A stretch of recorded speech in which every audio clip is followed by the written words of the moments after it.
Tonight, responding to a troubling trend here in Erie County, 5-year-old Ian Brooks killed by his mother's live-in boyfriend, his case in the hands of CPS before his death. A mother and father accused of padlocking their children inside of a room in their Buffalo home. Again, CPS had been called about the family before the incident. And a college professor leaving her toddler in a hot car while she taught class. Now, each of these cases falling to the caseworkers at Erie County Child Protective Services. And that agency is still under a major backlog tonight, just as a new head of social services is taking over. Tonight, he's speaking only with 7 Eyewitness News. Our reporter Ed Drench investigating this troubling trend. It's a story you'll see only on 7. And Keith, the number of cases in Erie County has dropped significantly. It's an encouraging sign for the new commissioner, but we've learned tonight there are still so many cases that need attention.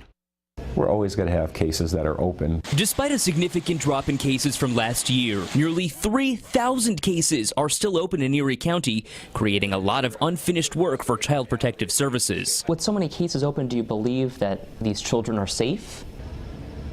With the work that we put in, absolutely. The new commissioner of social services, Al Dershberger, says the caseload for workers has dropped in 1 year from 50 to 25 now. We were able to increase the staffing and can distribute the cases, which lower caseloads and make caseloads much more manageable. Work overload was a major problem when Ian Brooks was in the system. The 5-year-old was killed by his mother's boyfriend in 2013, despite repeated calls for help. Would you agree, though, that 25 is still a high number for caseworkers?